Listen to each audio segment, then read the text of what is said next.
सप्तषष्टितमः सर्गः। श्री राम और लक्ष्मण की पक्षीराज जटायु से भेंट तथा श्री राम का उन्हें गले से लगाकर रोना। भगवान श्री रामचंद्र जी सब वस्तुओं का सार ग्रहण करने वाले हैं। अवस्था में बड़े होने पर भी उन्होंने लक्ष्मण के कहे हुए अत्यंत सार गर्भित उत्तम वचनों को सुनकर उन्हें स्वीकार किया। तदनंतर महाबाहु श्री राम ने अपने बढ़े हुए रोष को रोका और उस विचित्र धनुष को उतारकर लक्ष्मण से कहा, वत्स, अब हम लोग क्या करें, कहां जाएं? लक्ष्मण, किस उपाय से हमें सीता का पता लगे, यहां इसका विचार करो। तब लक्ष्मण ने इस प्रकार संताप पीड़ित हुए श्री राम से कहा, भैया, आपको इस जनस्थान में ही सीता की खोज करनी चाहिए। नाना प्रकार के वृक्ष और लताओं से युक्त ये सघन वन अनेक राक्षसों से भरा हुआ है। इसमें पर्वत के ऊपर बहुत से दुर्गम स्थान, फटे हुए पत्थर और कंदराएं हैं। वहां भांति भांति की भयंकर गुफाएं हैं जो नाना प्रकार के मृगगणों से भरी रहती हैं। यहां के पर्वत पर किन्नरों के आवास स्थान और गंधर्वों के भवन भी हैं। मेरे साथ चलकर आप उन सभी स्थानों में एकाग्र चित्त हो सीता की खोज करें। जैसे पर्वत वायु के वेग से कंपित नहीं होते हैं, उसी प्रकार आप जैसे बुद्धिमान महात्मा नरश्रेष्ठ आपत्तियों में विचलित नहीं होते हैं।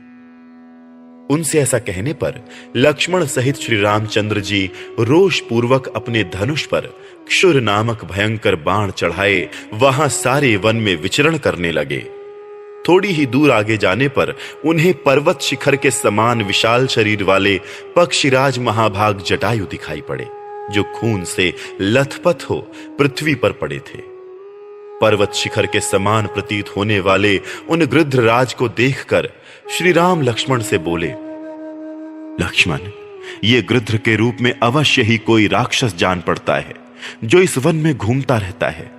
निस्संदेह इसी ने विदेह राजकुमारी सीता को खा लिया होगा। विशाल लोचना सीता को खाकर ये यहां सुखपूर्वक बैठा हुआ है। मैं प्रज्वलित अग्रभाग वाले तथा सीधे जाने वाले अपने भयंकर बाणों से इसका वध करूंगा। ऐसा कहकर क्रोध में भरे हुए श्री राम धनुष पर बाण चढ़ाए समुद्र पर्यंत पृथ्वी को कंपित करते हुए उसे देखने के लिए आगे बढ़े। इसी समय पक्षी जटायु अपने मुंह से फेन युक्त रक्त वमन करते हुए अत्यंत दीन वाणी में दशरथ नंदन श्री राम से बोले, आयुष्मान, इस महान वन में तुम जिसे औषधि के समान ढूंढ रहे हो, उस देवी सीता को तथा मेरे इन प्राणों को भी रावण ने हर लिया। रघुनंदन, तुम्हारे और लक्ष्मण के न रहने पर महाबली रावण आया और देवी सीता को हरकर ले जाने लगा। उस समय मेरी दृष्टि सीता पर पड़ी। प्रभु, ज्यों ही मेरी दृष्टि पड़ी, मैं सीता की सहायता के लिए दौड़ पड़ा। रावण के साथ मेरा युद्ध हुआ।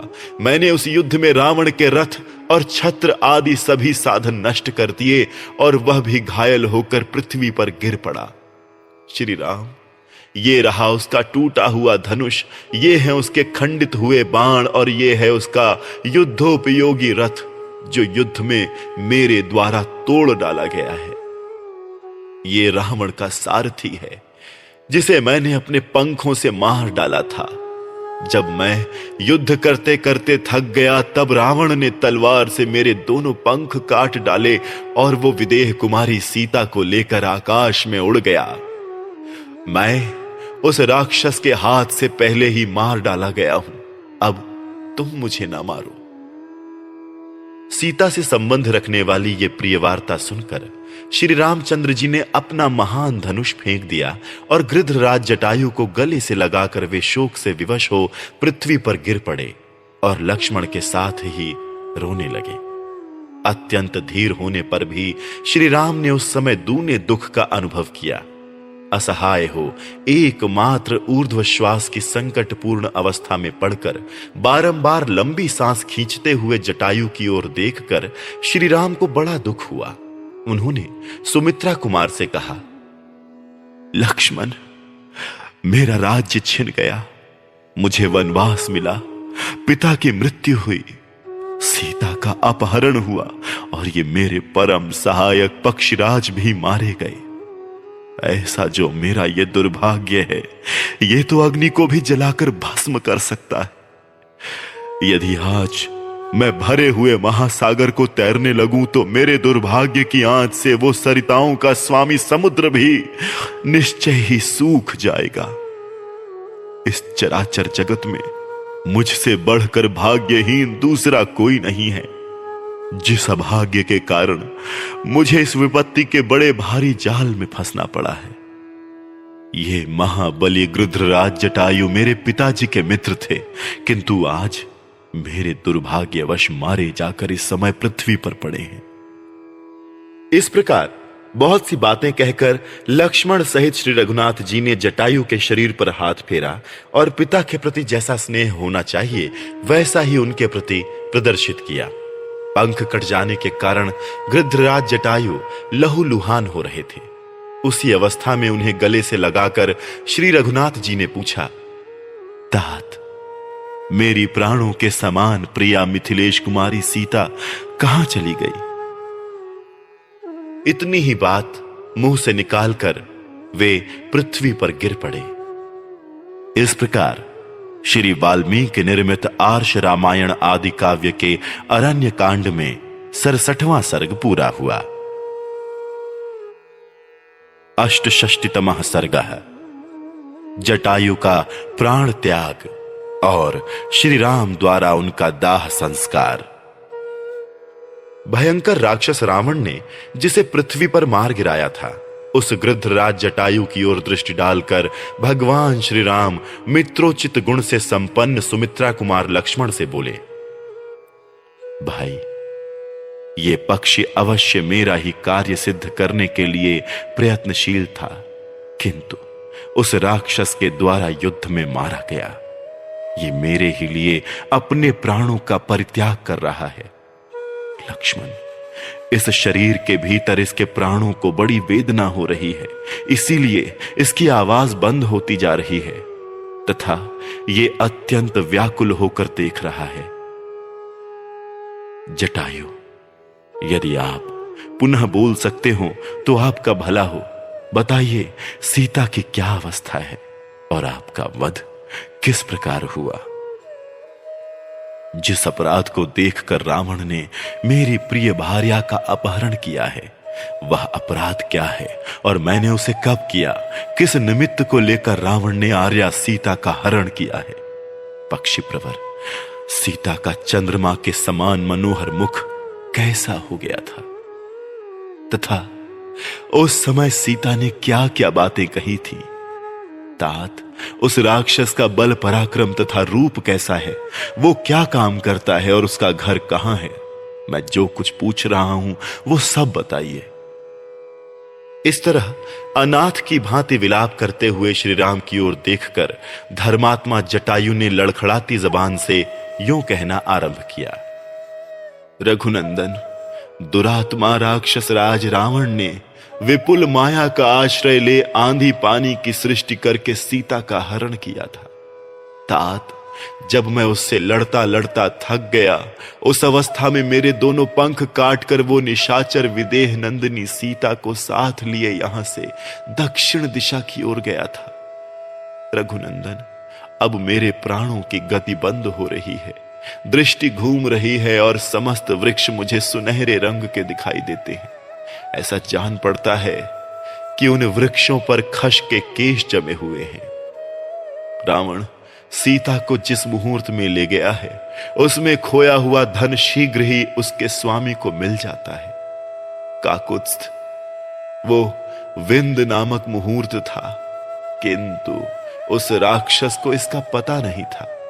जैसे मछली मौत के लिए ही बंसी पकड़ लेती है, उसी प्रकार वो भी सीता को ले जाकर शीघ्र ही नष्ट हो जाएगा।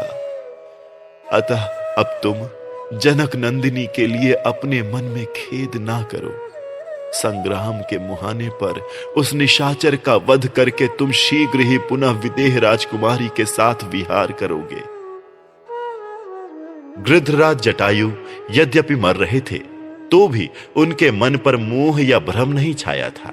वे श्री रामचंद्र जी को उनकी बात का उत्तर दे ही रहे थे कि उनके मुख से मांस युक्त रुधिर निकलने लगा। वे बोले, रावण विश्वा का पुत्र और कुबेर का सगा भाई है। इतना कहकर उन पक्षीराज ने दुर्लभ प्राणों का परित्याग कर दिया। श्री रामचंद्र जी हाथ जोड़े कह रहे थे, कहिए कहिए, कुछ और कहिए। किंतु उस समय गृध्रराज के प्राण उनका शरीर छोड़कर आकाश में चले गए। उन्होंने अपना मस्तक भूमि पर डाल दिया, दोनों पैर फैला दिए और अपने शरीर को भी पृथ्वी पर ही डालते हुए वे धराशायी हो गए। गृध्रराज जटायु की आंखें लाल दिखाई देती थीं।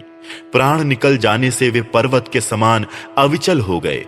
उन्हें इस अवस्था में देखकर बहुत से दुखों से दुखी हुए श्री रामचंद्र जी ने सुमित्रा कुमार से कहा,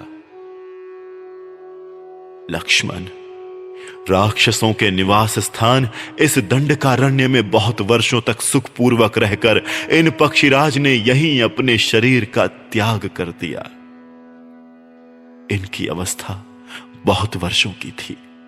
इन्होंने सुदीर्घ काल तक अपना अभ्युदय देखा है, किंतु आज इस वृद्धावस्था में उस राक्षस के द्वारा मारे जाकर ये पृथ्वी पर सो रहे हैं, क्योंकि काल का उल्लंघन करना सबके ही लिए कठिन है।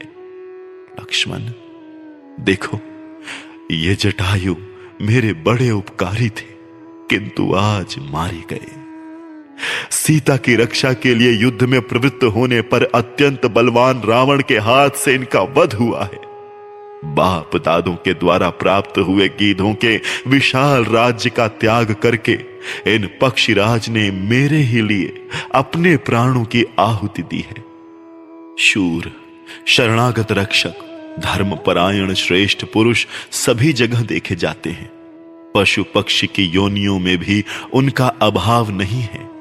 सौम्य, शत्रुओं को संताप देने वाले लक्ष्मण, इस समय मुझे सीता के हरण का उतना दुख नहीं है जितना कि मेरे लिए प्राण त्याग करने वाले जटायु की मृत्यु से हो रहा है। महायशस्वी श्रीमान राजा दशरथ जैसे मेरे माननीय और पूज्य थे, वैसे ही ये पक्षीराज जटायु भी हैं।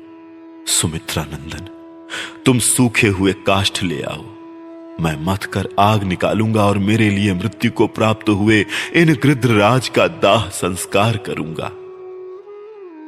उस भयंकर राक्षस के द्वारा मारे गए इन पक्षीराज को मैं चिता पर चढ़ाऊंगा और इनका दाह संस्कार करूंगा। महान बलशाली गृध्रराज, यज्ञ करने वाले, अग्निहोत्री, युद्ध में पीठ न दिखाने वाले और भूमि दान करने वाले पुरुषों को जिस गति की, जिन उत्तम लोकों की प्राप्ति होती है, मेरी आज्ञा से उन्हीं सर्वोत्तम लोकों में तुम भी जाओ। मेरे द्वारा दाह संस्कार किए जाने पर तुम्हारी सद्गति हो। ऐसा कहकर धर्मात्मा श्री रामचंद्र जी ने दुखित हो पक्षीराज के शरीर को चिता पर रखा और उसमें आग लगाकर अपने बंधु की भांति उनका दाह संस्कार किया।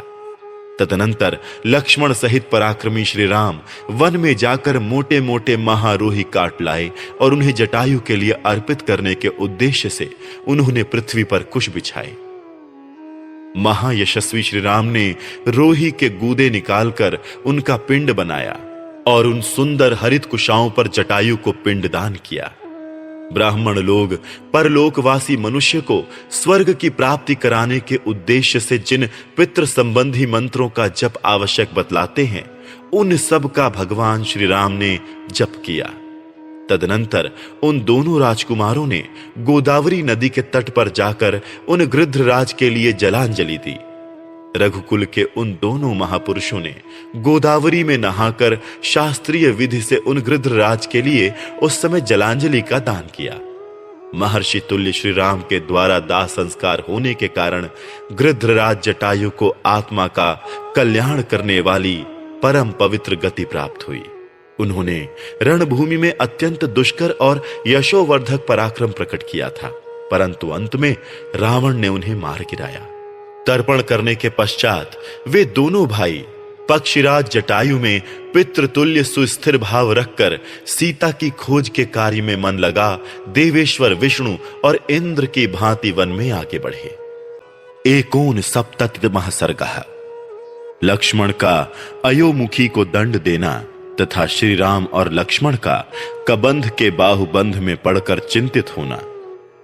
इस प्रकार जटायु के लिए जलांजलि दान करके वे दोनों रघुवंशी बंधु उस समय वहां से प्रस्थित हुए और वन में सीता की खोज करते हुए पश्चिम दिशा की ओर गए।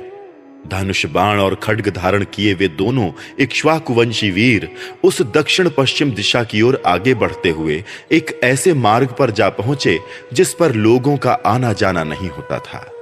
वो मार्ग बहुत से वृक्षों, झाड़ियों और लता बेलों द्वारा सब ओर से घिरा हुआ था।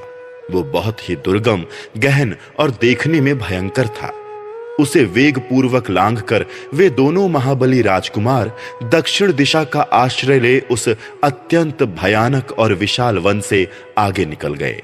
तदनंतर जनस्थान से 3 कोस दूर जाकर वे महाबली श्री राम और लक्ष्मण क्रौंचारण्य नाम से प्रसिद्ध गहन वन के भीतर गए। वो वन अनेक मेघों के समूह की भांति श्याम प्रतीत होता था। विविध रंगों के सुंदर फूलों से सुशोभित होने के कारण वो सब ओर से हर्षोत्फुल्ल सा जान पड़ता था। उसके भीतर बहुत से पशु पक्षी निवास करते थे। सीता का पता लगाने की इच्छा से वे दोनों उस वन में उनकी खोज करने लगे और जहां तहां थक जाने पर वे विश्राम के लिए ठहर जाते थे।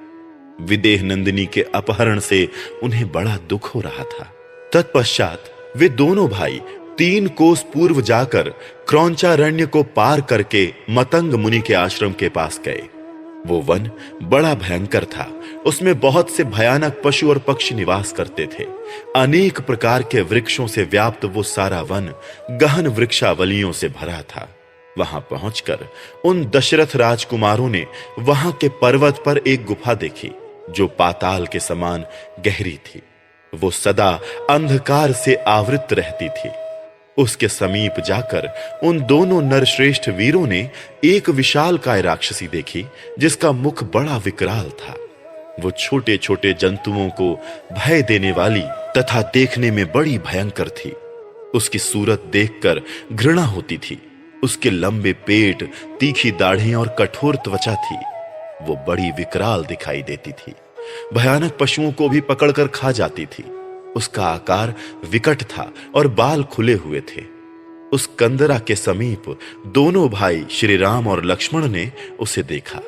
वो राक्षसी उन दोनों वीरों के पास आई और अपने भाई के आगे आगे चलते हुए लक्ष्मण की ओर देखकर बोली, आओ हम दोनों रमण करें। ऐसा कहकर उसने लक्ष्मण का हाथ पकड़ लिया। इतना ही नहीं, उसने सुमित्रा कुमार को अपनी भुजाओं में कस लिया और इस प्रकार कहा, मेरा नाम अयोमुखी है। मैं तुम्हें भार्या रूप से मिल गई तो समझ लो बहुत बड़ा लाभ हुआ और तुम मेरे प्यारे पति हो। प्राणनाथ वीर, ये दीर्घ काल तक स्थिर रहने वाली आयु पाकर तुम पर्वत की दुर्गम कंदराओं में तथा नदियों के तटों पर मेरे साथ सदा रमण करोगे। राक्षसी के ऐसा कहने पर शत्रुसूदन लक्ष्मण क्रोध से जल उठे। उन्होंने तलवार निकालकर उसके कान, नाक और स्तन काट डाले। नाक और कान के कट जाने पर वो भयंकर राक्षसी जोर जोर से चिल्लाने लगी और जहां से आई थी उधर ही भाग गई। उसके चले जाने पर वे दोनों भाई शक्तिशाली श्री राम और लक्ष्मण बड़े वेग से चलकर एक गहन वन में जा पहुंचे। उस समय महातेजस्वी, धैर्यवान, सुशील एवं पवित्र आचार विचार वाले लक्ष्मण ने हाथ जोड़कर अपने तेजस्वी भ्राता श्री रामचंद्र जी से कहा, आर्य, मेरी बाईं बांह जोर जोर से फड़क रही है और मन उद्विग्न सा हो रहा है। मुझे बार बार बुरे शकुन दिखाई देते हैं, इसलिए आप भय का सामना करने के लिए तैयार हो जाइए। मेरी बात मानिए। ये जो बुरे शकुन हैं वे केवल मुझे ही तत्काल प्राप्त होने वाले भय की सूचना देते हैं। इसके साथ एक शुभ शकुन भी हो रहा है। ये जो वंजुल नामक अत्यंत दारुण पक्षी है, ये युद्ध में हम दोनों की विजय सूचित करता हुआ सा जोर जोर से बोल रहा है। इस प्रकार बलपूर्वक उस सारे वन में वे दोनों भाई जब सीता की खोज कर रहे थे, उसी समय वहां बड़े जोर का शब्द हुआ। जो उस वन का विध्वंस करता हुआ सा प्रतीत होता था। उस वन में तेज आंधी चलने लगी। वो सारा वन उसकी लपेट में आ गया। वन में उस शब्द की जो प्रतिध्वनि उठी, उससे वो सारा वन प्रांत गूंज उठा। भाई के साथ तलवार हाथ में लिए भगवान श्री राम उस शब्द का पता लगाना ही चाहते थे कि एक चौड़ी छाती वाले विशालकाय राक्षस पर उनकी दृष्टि पड़ी। उन दोनों भाइयों ने उस राक्षस को अपने सामने खड़ा पाया। वो देखने में बहुत बड़ा था, किंतु उसके न मस्तक था न गला, कबंध ही उसका स्वरूप था और उसके पेट में ही मुंह बना हुआ था। उसके सारे शरीर में पैने और तीखे रोए थे। वो महान पर्वत के समान ऊंचा था। उसकी आकृति बड़ी भयंकर थी। वो नील मेघ के समान काला था और मेघ के समान ही गंभीर स्वर में गर्जना करता था। उसकी छाती में ही ललाट था और ललाट में एक लंबी चौड़ी तथा आग की ज्वाला के समान दहकती हुई भयंकर आंख थी, जो अच्छी तरह देख सकती थी। उसकी पलक बहुत बड़ी थी और वो आंख भूरे रंग की थी। उस राक्षस की दाढ़ें बहुत बड़ी थीं तथा वो अपनी लपलपाती हुई जीभ से अपने विशाल मुख को बारंबार चाट रहा था। अत्यंत भयंकर रीछ, सिंह, हिंसक पशु और पक्षी, ये ही उसके भोजन थे। वो अपनी एक एक योजन लंबी दोनों भयानक भुजाओं को दूर तक फैला देता और उन दोनों हाथों से नाना प्रकार के अनेक भालू, पक्षी, पशु तथा मृगों के यूथपतियों को पकड़कर खींच लेता था। उनमें से जो उसे भोजन के लिए अभीष्ट नहीं होते, उन जंतुओं को वो उन्हीं हाथों से पीछे ढकेल देता था। दोनों भाई श्री राम और लक्ष्मण जब उसके निकट पहुंचे, तब वो उनका रास्ता रोक कर खड़ा हो गया। जब वे दोनों भाई उससे दूर हट गए और बड़े गौर से उसे देखने लगे, उस समय वो एक कोस लंबा जान पड़ा। उस राक्षस की आकृति केवल कबंध के ही रूप में थी, इसलिए वो कबंध कहलाता था। वो विशाल, हिंसा परायण, भयंकर तथा दो बड़ी बड़ी भुजाओं से युक्त था और देखने में अत्यंत घोर प्रतीत होता था। उस महाबाहु राक्षस ने अपनी दोनों विशाल भुजाओं को फैलाकर उन दोनों रघुवंशी राजकुमारों को बलपूर्वक पीड़ा देते हुए एक साथ ही पकड़ लिया। दोनों के हाथों में तलवारें थी, दोनों के पास मजबूत धनुष थे और वे दोनों भाई प्रचंड तेजस्वी विशाल भुजाओं से युक्त तथा महान बलवान थे, तो भी उस राक्षस के द्वारा खींचे जाने पर विवशता का अनुभव करने लगे। उस समय वहां शूरवीर रघुनंदन श्री राम तो धैर्य के कारण व्यथित नहीं हुए, परंतु बाल बुद्धि होने तथा धैर्य का आश्रय न लेने के कारण लक्ष्मण के मन में बड़ी व्यथा हुई। तब श्री राम के छोटे भाई लक्ष्मण विषादग्रस्त हो श्री रघुनाथ जी से बोले, वीरवर, देखिए, मैं राक्षस के वश में पड़कर विवश हो गया हूं। रघुनंदन, एकमात्र मुझे ही इस राक्षस को भेंट देकर आप स्वयं इसके बाहुबंधन से मुक्त हो जाइए। इस भूत को मेरी ही बलि देकर आप सुखपूर्वक यहां से निकल जाइए। मेरा विश्वास है कि आप शीघ्र ही विदेह राजकुमारी को प्राप्त कर लेंगे। ककुत्स कुलभूषण श्री राम वनवास से लौटने पर पिता पितामहों की भूमि को अपने अधिकार में लेकर जब आप राज सिंहासन पर विराजमान होइएगा, तब वहां सदा मेरा भी स्मरण करते रहिएगा। लक्ष्मण के ऐसा कहने पर श्री राम ने उन सुमित्रा कुमार से कहा, वीर, तुम भयभीत ना हो। तुम्हारे जैसे शूरवीर इस तरह विषाद नहीं करते हैं।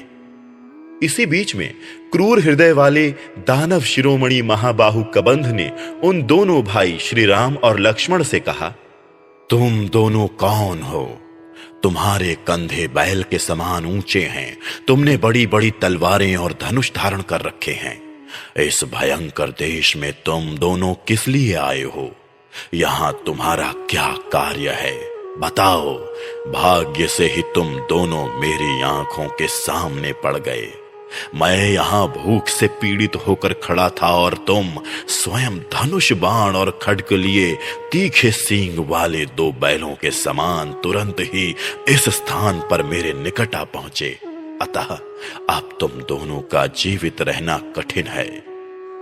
दुरात्मा कबंध की ये बातें सुनकर श्री राम ने सूखे मुख वाले लक्ष्मण से कहा, सत्य पराक्रमी वीर, कठिन से कठिन असह्य दुख को पाकर हम दुखी थे ही, तब तक पुनः प्रियतमा सीता के प्राप्त होने से पहले ही हम दोनों पर यह महान संकट आ गया, जो जीवन का अंत कर देने वाला है। नरश्रेष्ठ लक्ष्मण, काल का महान बल सभी प्राणियों पर अपना प्रभाव डालता है। देखो ना, तुम और मैं दोनों ही काल के दिए हुए अनेकानेक संकटों से मोहित हो रहे हैं। सुमित्रा नंदन, दैव अथवा काल के लिए संपूर्ण प्राणियों पर शासन करना भार रूप नहीं है। जैसे बालू के बने हुए पुल पानी के आघात से ढह जाते हैं, उसी प्रकार बड़े बड़े शूरवीर, बलवान और अस्त्र वेत्ता पुरुष भी समरांगण में काल के वशीभूत हो कष्ट में पड़ जाते हैं। ऐसा कहकर सुदृढ़ एवं सत्य पराक्रम वाले महान बल विक्रम से संपन्न महायशस्वी प्रतापशाली दशरथ नंदन श्री राम ने सुमित्रा कुमार की ओर देखकर उस समय स्वयं ही अपनी बुद्धि को सुस्थिर कर लिया। इस प्रकार श्री वाल्मीकि निर्मित आर्ष रामायण आदि काव्य के अरण्य कांड में 69वां सर्ग पूरा हुआ।